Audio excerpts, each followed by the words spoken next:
প্রত্যেক বিধানসভায় দেখা যাচ্ছে কিছু চর্চার বিষয় রয়েছে, কখনো কোথাও রয়েছে বহিরাগত স্থানীয়, কোথাও রয়েছে প্রার্থী নিয়ে। এই যে বিষয়টা বলতে গেলে নির্বাচনী যে রণডঙ্কা ইতিমধ্যে দেখা যাচ্ছে বেজেই গেছে। প্রস্তুতি মানে পর্ব যেটা একদম চূড়ান্ত পর্যায়ে বলা যায়, প্রত্যেক জায়গায় মানে একটা হৈ হুল্লোড় সৃষ্টি হয়ে গেছে। এই বিষয়গুলো আপনারা সাধারণ মানুষ হিসাবে কিভাবে দেখছেন এবং কি বলবেন? প্রথমে আপনাকে আমার তরফ থেকে নমস্কার জানাই। এখন যে সময় এখন নির্বাচন আসছে, রণডঙ্কা বাজবে।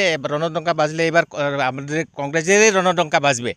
এখন প্রার্থী হিসাবে বলতে গেলে আমাদের আমাদের সঞ্জীব মহাশয় এবার টিকিট পাবে।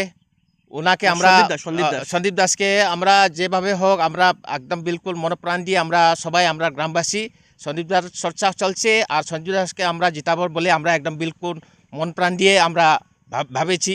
আর অনেক জায়গায় গেলে সন্দীপ দাসের কথাই হয়, আর উনি বিগত কয়েক বছর পঞ্চায়েতও ছিলেন, তখনও অনেক ভালো কাজ করেছে, তার চর্চা এখনও চলতে আসে। আর আমরা ভাবছি যে এবার একদম সন্দীপ দাসকে একদম সুন্দরভাবে আমরা জিতাবো বলে আশা করছি। আর জনসাধারণের মুখে সন্দীপ দাসেরই কথা আমি জানতে পেরেছি, তার জন্য আমরা একদম বিলকুল সন্দীপ দাসকে আমরা এবার ইলেকশনে আমরা জয়যুক্ত করাবো বলে আমরা মনে ভাবিছি। আর অনেক সমাজসেবী, আর অনেক জায়গায় ওনাকে পাওয়া যায়, ও বহুত শান্তশিষ্ট। আর যেগুলা করেছে আগেও করেছে, আর এখনও যেগুলা তার যে কোনো জায়গায় যেগুলা চর্চা চলছে খুব ভালো লাগছে। আর আমরা সঞ্জীব দাসকে একদম জিতাবো বলে মন দিয়ে একদম আমরা ভেবেছি।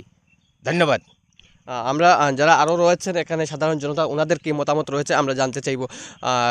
আপনাকে যদি বলা হয় যে বর্তমান যে আসামের মুখ্যমন্ত্রী যিনি ডক্টর হিমন্ত বিশ্ব শর্মা, ওনার যে কার্যকাল, এই কার্যকাল নিয়ে আপনি কতটুকু কি সন্তুষ্টি প্রকাশ করবেন?